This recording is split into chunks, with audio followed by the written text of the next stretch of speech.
All right, people, here we go. Welcome to my first ever podcast for UFC 241, man. We are going to be talking about the 3 Big Daddy fights. And speaking of Big Daddies, we've got 2 Big Daddies in the house. We got Mr. Ed Parker and Romero17. What up, boys? Good evening. Good evening.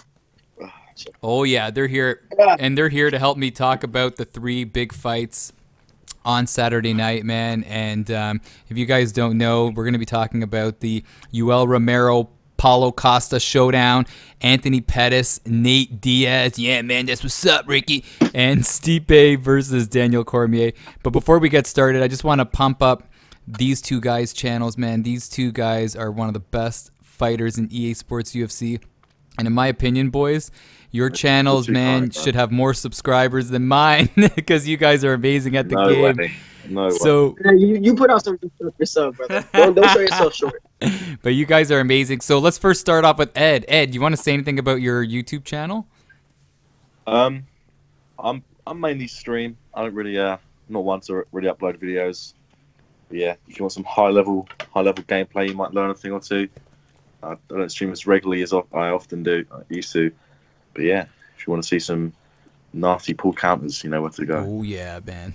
And I love it. Even when you're in a dogfight, you're always like, I got the guy right where I want him. You know, he's going to fold. Man, you always got to stay positive in a fight, stay composed. No, that's awesome. And then Romero's channel, I'm looking at it right now. So you're a wrestler in real life, eh? Yes, sir, yep. That's amazing. And then what about your channel? What do you want the UFC community to know about your channel? Well, my channel, what I really want to do is I kind of want to make sure I educate the player base on things they don't really know about. So a lot of times when players are struggling, it's because of a lack of knowledge in a set situation. Like, for example, when they're going through like a 4-piece combination, they don't know like the counter window for some of those strikes. They don't know how to retreat if they're getting overwhelmed by strikes. They don't know how to initiate grappling. So what I feel that my channel does is my channel kind of informs you what tools are available to you, but on top of that also lets you know that these options are there for your benefit and how to utilize them in the best way possible. If you notice, I have a video on anti-knee spam, anti-side kicks, because those are things that people generally have a tough time dealing with. On top of that, I also have a video with counter-striking against basic meta combinations like jab, uppercut, hook, and all those, and all the basic stuff that you see other high-level YouTubers do. So as long as you can get some general information from my channel that will help your gameplay, that's really the goal for me. And I'd really enjoy for everybody to, stop by and take a look. Oh, for sure. And I even saw your last video when you faced the #1 ranked guy. And I just love how, #1, you weren't using an A-class fighter. And then #2, how you're just so patient. You weathered the storm, used some knees, and then got that beautiful head kick when he was leaning the wrong way. No, the thing was, he was actually, fun thing about that fight, he was leaning the correct way because throughout the entire fight, I was following up either jab straight or jab leg kick. And I knew that he was going to eventually, if you notice, I slowed it down. When I threw the first jab feint, he reacted one way. And every time he feinted a rear uppercut, he went for a slip straight. So I kind of banked all my money on that head kick and I got the win. So that was cool. Yeah, that's amazing, man. I'm just watching it right now. That's awesome. But yeah, check out both of their channels. You guys are really good, creeping up in the top 10 always. But yeah, let's get started. So people are clicking on this video and they're like, you know what, boys, stop talking about the channels.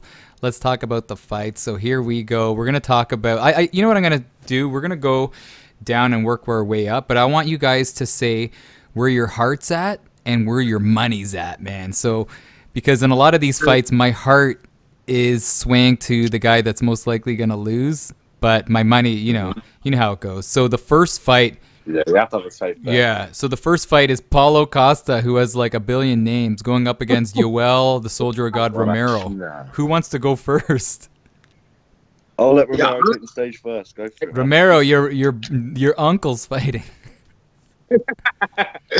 Look, with him, with Costa, so Costa, I don't know if people know this, but Costa also trains with the same coach as Henry Cejudo with Erica Barashin. So people don't know that he actually has a solid striking coach along with wrestling. And Yoel, he trains down in Florida. He has a black belt in Taekwondo. But obviously, you guys know Yoel's not this super crazy flashy striker. He really picks his shots. And if there's one thing I realized with Costa, is that with Costa, like, he really thrives when he can forward pressure and he doesn't really have to worry about the strikes that his opponents are giving him. Yoel provides enough of a threat that where Costa really has to be careful entering the pocket, especially. So what I'm thinking is, I think Yoel's going to have to weather the storm in the first round, and I really think he can get the victory. That's where my heart is at, and that's where my mind is at. I don't see Costa winning. Oh, wow. So your heart and money's on Big Daddy Yoel Romero, Uncle Romero. I can't just be like, obviously I'm cognizant of the threats that Costa poses to Yoel.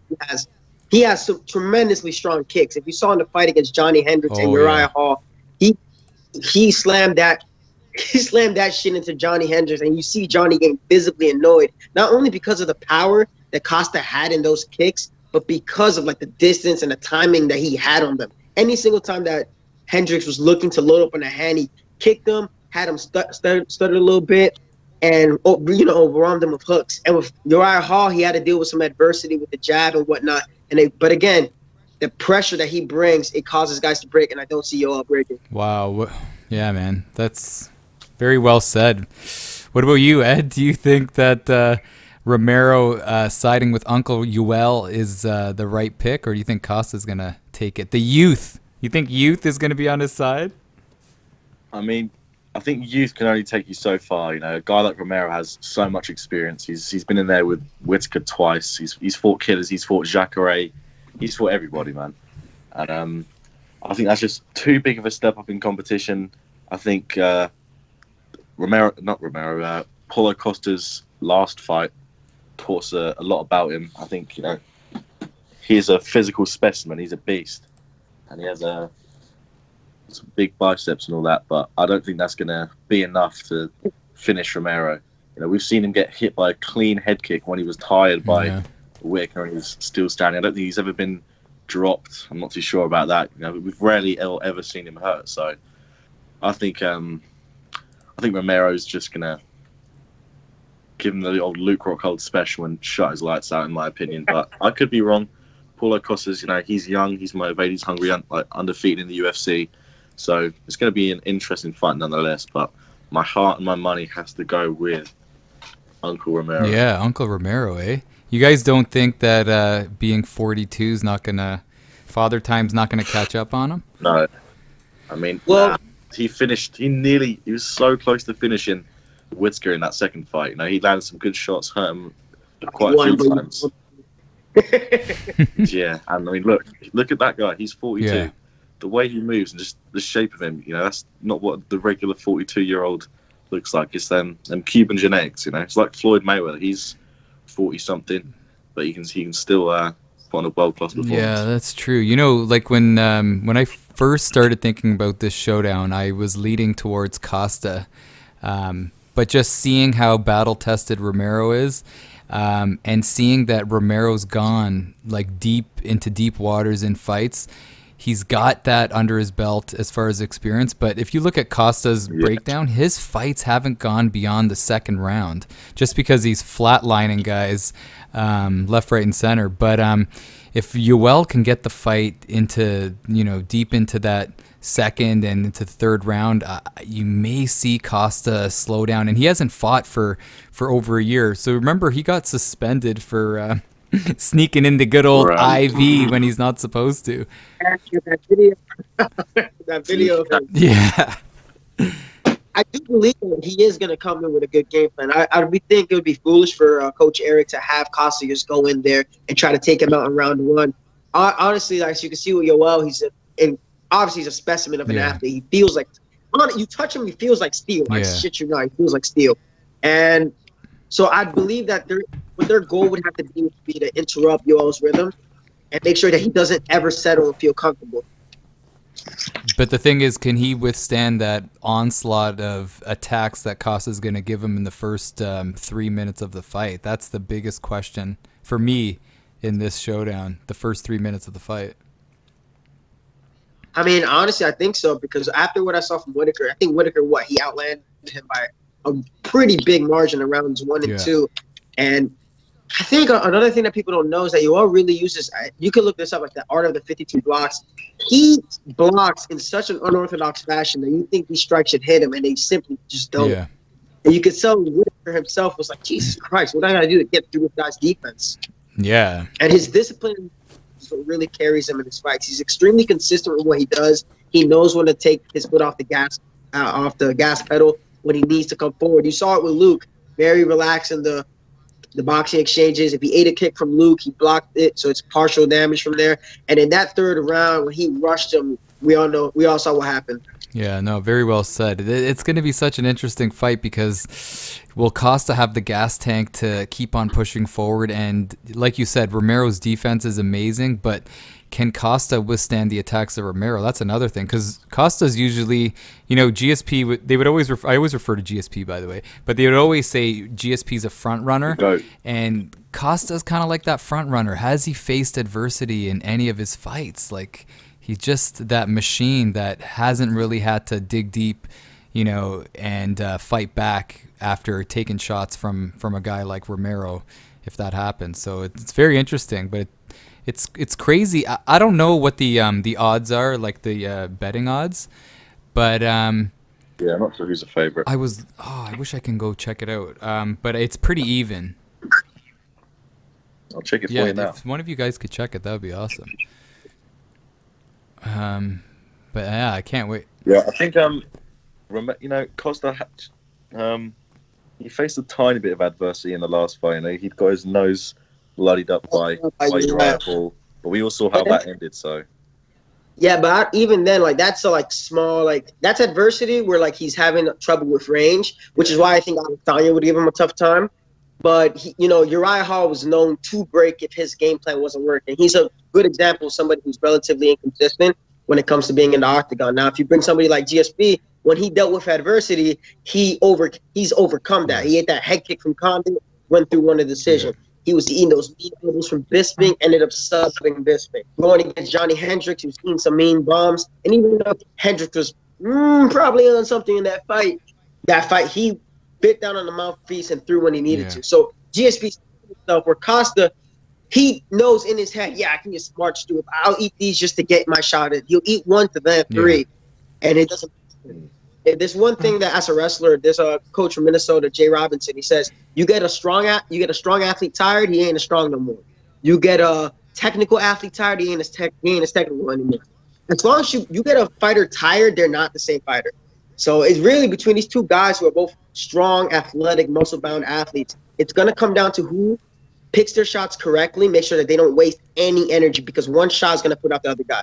Oh, for sure. Right, I have an update on the odds. Oh, here we go. Let's hear it. Okay, so Yoel Romero says -150, which I believe means he's the favorite. Yeah. Wow. And Paulo Costa is +130 underdog. Oh, so that's not like a huge range in, you know, betting differential. But I wanted to say Romero, just piggybacking on your thought, even Chuck Liddell is always like, you know what, you have the greatest game plan until you get hit. Once you get hit, then things change, right? You're right. But anyway, let's move on to the next fight. So that's crazy. All three of us pick Big Daddy Romero to win. My heart's with Romero as well. I hope Romero wins. But yeah, it's going to be a great fight. But speaking of great fights, the next fight, Ed, you're going first, man. Nate Diaz and Anthony Pettis. Yo, hold on. Let me just interrupt. I know, man, this may be cringy, but my throat's scratchy. Ed, next time on Rank, man, I'm taking you out as me. You know what I'm saying, Ricky? I get it, man. That's a really good impression. I don't think I could beat that. Even my McGregor impression is a lot better than your... not your Nate Diaz one, I mean. Yeah. But yeah, with this Diaz versus Pettis fight, we have to remember that Nate Diaz, it's over 1,000 days since Nate Diaz last fought. He last fought in 2016, which is, you know, we're on August 14th now. So it will be a week. In a few days, it will be 3 years since we last saw Nate Diaz. So he's coming off on a long layoff. So it's interesting to see what he does, how he comes back. I'm not sure how hard he's been training in that 3 years off. You know, we've known he's not coming. He said he's not coming back unless he's going to fight Conor, obviously, but that's changed.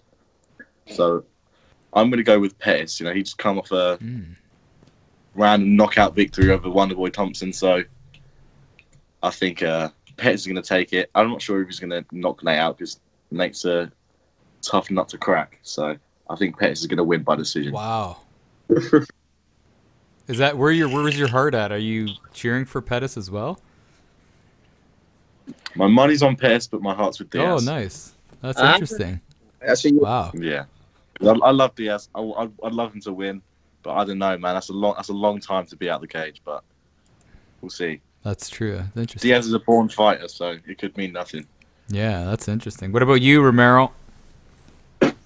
So whereas Ed says his heart's with Diaz and his mind's with Pettis, I'm equally on just going Pettis both ways.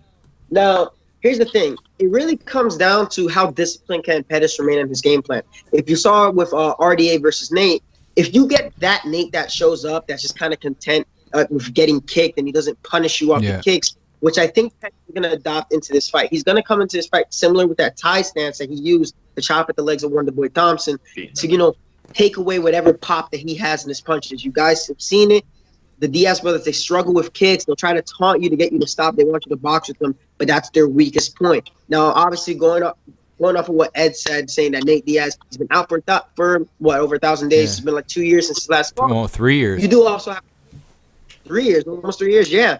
So this man, even though he's been out, he has been consistently training. You can't forget that he was booked to fight Dustin Poirier, and Poirier had to pull out due to an injury. So it wasn't like that he hasn't been training. So I do think that the fight is going to be much closer. And if this fight was 5 rounds, given Anthony Pettis' records with 5-rounders and with dealing with boxing pressure, I would side towards Diaz logically, even though if it's long, just because he's so comfortable in that octagon, especially when it comes to making his opponents mentally break. If you saw in the Donald Cerrone fight, he landed an absurd amount of strikes and just took away whatever kick Cerrone had to offer.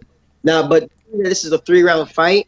This is more than enough time for Pettis to rack up some points early on. And if he can weather a storm from Diaz, assuming Diaz has anything left after getting his leg chopped out from underneath him, I think he should kind of run away with a 29-28 decision. That's what I think is going to happen. Nice. Very well said, man. Wait, where's your heart? Your heart's Pettis with Pettis as well? With Pettis. I also want to see him win because I love RDA, and when RDA beat him, it was like cool, but it kind of sucked to see such a great athlete.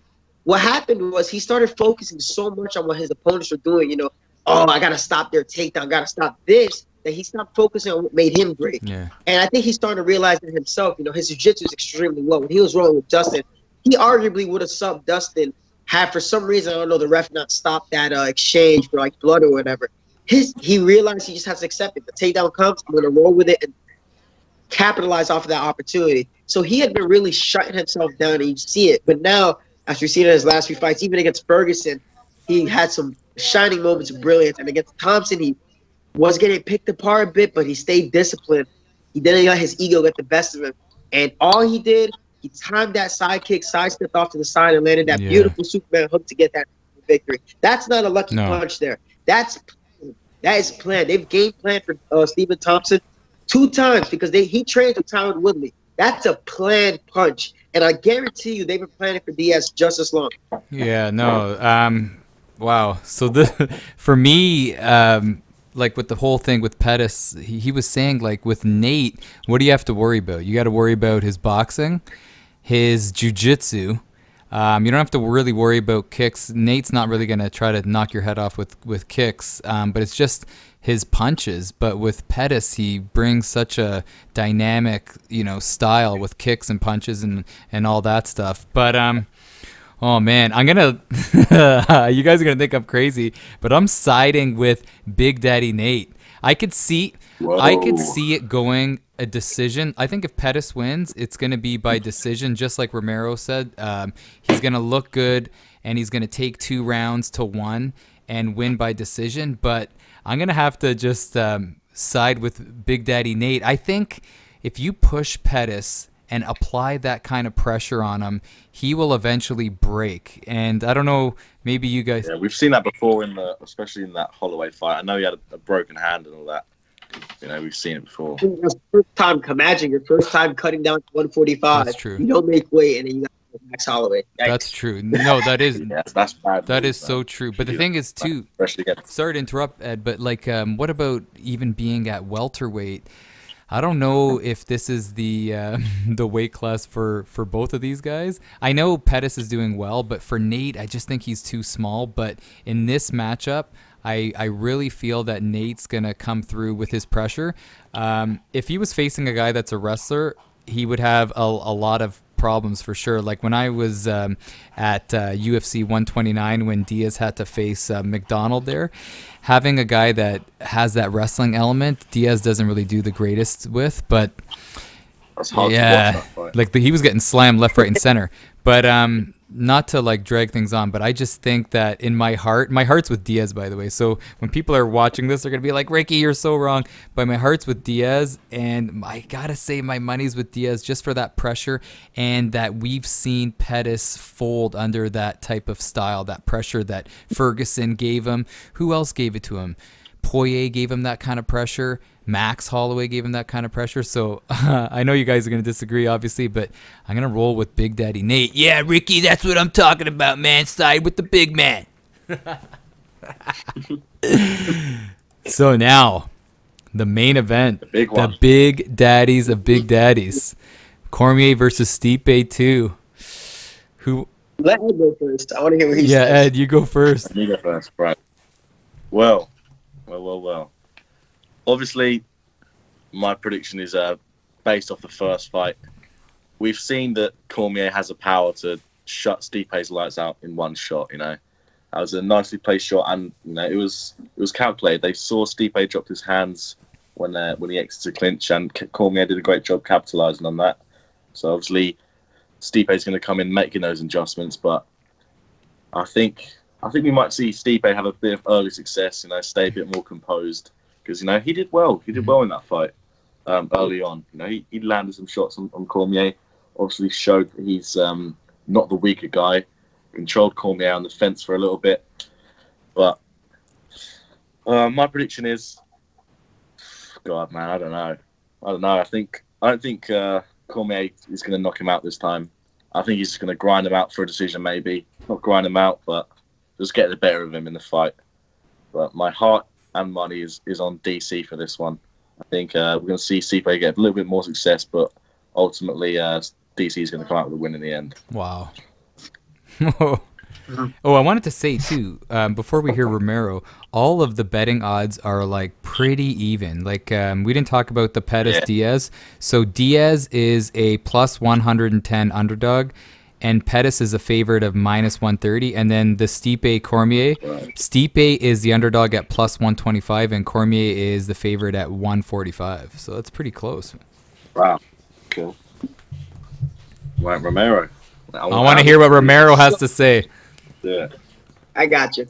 So Ed's mentioned about how Stipe had a lot of success in the first fight. You go back to the film, you watch that Cormier. Obviously, to get the finish, he capitalized on Stipe's lack of defense with breaking off in the clinch. But before that, Stipe had a good amount of success working the jab against Cormier, and Cormier was visibly troubled by that. Now, Cormier made it a dogfight by working in that dirty boxing. But Stipe also, he did a really good job of when Cormier did get him to the fence, he did a good job of putting his weight on him, turning him, and getting a better angle off of him. So like what Ed said, where the fight's going to be much closer than the first one, because I do believe the only way Stipe is going to revert back to that bad habit, because there's no way in hell he did not go back to that gym constantly training to keep his hands up after the clinch. But assuming that Cormier gets him down, and I don't think Cormier is going to get him down early. He's likely going to get him down after landing a big shot, preferably in rounds 2 or so. So I like Stipe a lot, but obviously I'm a wrestler. I'm always going to side with the more credentialed wrestler. And considering the amount of adversity that Cormier's gone through his career, you know, he's dealt with his arch nemesis getting away with taking steroids and whatnot. He's dealt with the loss of his daughter. He's dealt with making weight at the Olympics and his liver shutting down, so crushing his dream. This man has gone through the crucible of fire, and he has not been denied aside from one man, and he still went up a different weight class where everybody had him out and won a belt for himself. And he is so full of confidence coming into this fight because he knows Stipe waited out. Cormier was busy. He was active. He defended both belts. Stipe was just waiting for this fight. And while I do feel that Stipe bar a big punch that stuns Cormier, and we've seen him take a shot from Anthony Johnson, recover, and then proceed to submit Anthony Johnson after eating a big shot. Stipe does not have the kicking ability that John Jones possesses, so Cormier isn't really worried about that. If he throws a sloppy leg kick that he usually does, Cormier's going to take him down off of it. But my heart, my money, is going to go with DC. DC's going to take him to the clinch. Stipe's going to have some early boxing success, but overall, he's going to win. DC. Wow. Oh. Oh man, this is a tough battle, man. The thing that scares me for DC is good old Father Time, just like UL. So he's 40, man. See, he's 40, and they always say with an athlete that Father Time, you never know when Father Time's gonna show up, and it'll just show up just like Kobe Bryant. Like one day, man, he was just out playing a regular season game, and he couldn't do the moves that he was doing like his whole career. And I'm always scared that in MMA, Father Time will show up at the worst moments. And for DC, I hope it doesn't happen on Saturday.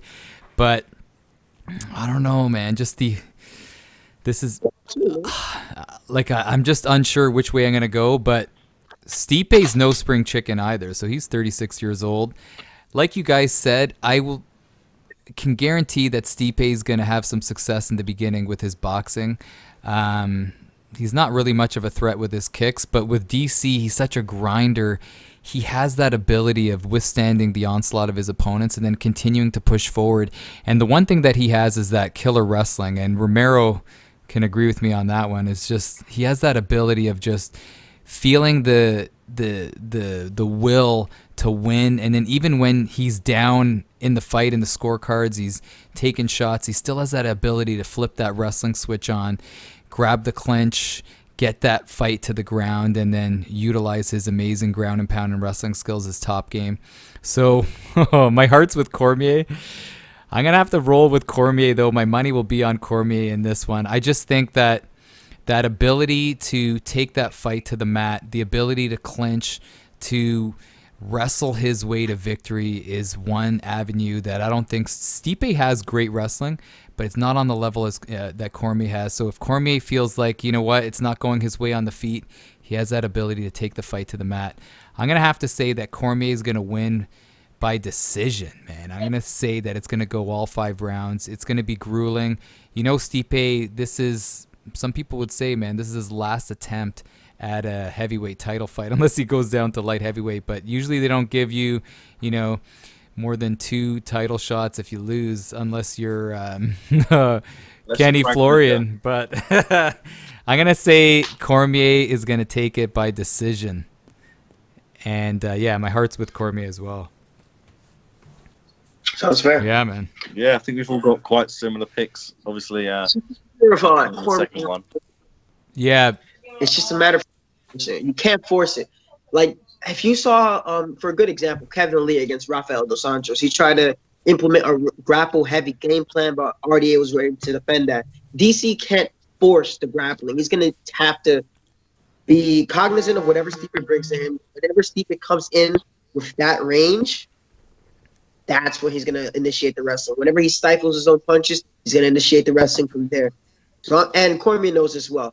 You force the wrestling, you're more likely to get tired. You capitalize on the opponent's mistakes, the fight goes a lot better for you. Oh, yeah, and Stipe is going to want to try to pick him apart from the outside. I don't think he wants to get in the clinch. He's had nightmares of Cormier in the clinch. I think he wants to keep it on the outside and utilize his great boxing skills. And I don't know. But another thing, too, is can Cormier get inside, man, and not take too much damage from the outside? Can he get in there? And then, another thing, too, I wanted to say that Cormier, he looked pretty heavy in that last fight. He was always messing around with his shorts. Did you guys remember that? He, like, half the time he was pulling up his shorts, man. Like he was, I don't know, it was a size too big or whatnot. But I know, but I'm hoping that he comes in a little lighter. Yeah, I mean, as long as he doesn't eat an uppercut or a straight trying to clinch from too far away, he should be relatively fine. And him being big, not cutting all that weight, not dehydrating himself, it's shown he's never lost a heavyweight.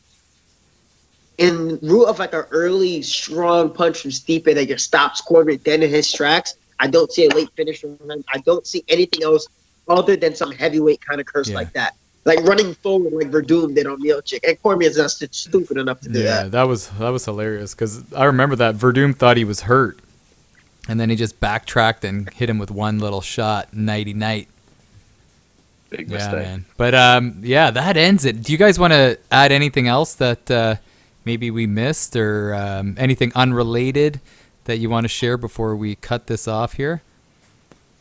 I just want to say I think it's one of the best cards so far this year. I just hope that they're great fights and it lives up to the hype. You know, we've already seen the first fight between DC and Stipe, and that was great. So, hope just they're not snooze fests, as you'd say. And, yeah, I just hope they're great, entertaining fights, and I hope my bet's all right. And I win some. I know. Hey, we're gonna come back. I'm gonna come back in the comments after, and poke some fun on that Nate Diaz fight. But I'll be messaging you guys throughout the fight and letting you know my thoughts and all that. But Romero, do you want to share anything else? Honestly, just put in my name, Romero17, XVii and Roman numerals. Take a look at my channel. Enjoy what you can take from there, and empower yourself in the game. Yeah, man. For UFC. Yeah, I want to say that as well. Go check out Romero's channel. You know, he can explain things in the game that I don't even know about, and he can explain it better than I ever could. So that's why I stick to streaming. That's why he's a wizard that does all the videos. You want to see it in action. If I'm not doing it, I don't really stream too much. But if I'm not doing it, you gotta check out Ed. Ed is one of the best. You're kind, man. Yeah, man. You guys should do like a best of 7. We were in the final, weren't we? Oh, you were? In the final of the Ricky J tournament, the second one. So Yeah, you guys were, man. You're 2 of the best. Yeah. Exactly. 2 of the best for sure. But I want to just end this off by thanking you guys so much for coming in here. You know, doing this whole different style of podcast is a little different, and you know, some people would be like, oh no, don't make those changes to the channel, don't try something new. But you know what, I thought, you know, why not try something different? And adding friends that you meet on YouTube, I think, is the best thing when you're trying something different. And having you guys come on has been awesome. And I have to say, I am blown away by both of you guys and your analysis on fights and the breakdown and all that. I am completely blown away. So thank you guys so much, and hopefully we can do another one of these when there's another good card. Yeah, I'd love to do that. Thank you for having us on. It's been a pleasure. No problem, brother. And thank you, Romero, for being here. And hopefully you avenge your loss against Advaita. Listen, you had to throw it in there. I knocked him out the last 7 times we fought. I had Saki and lost a decision. So we were Ed and I were waiting to get this thing started, and I'm like, Ed, where's Romero? And he's like, he's facing Advaita X. And if you guys don't know, Advaita X is one of the best fighters in EA Sports UFC. So then, sadly, Romero lost a tough fight, man. So we were just poking fun at him. Don't worry, you'll get him next, man. You'll get him next time for sure. Obviously, I always do. But anyways, boys, let's end off this. I got to eat some dinner and enjoy a couple drinks. So thank you so much. Thank you. I've just finished my Coors Light as well, so about time to get you got to get another one. All right, people. See you later. Thanks for tuning in.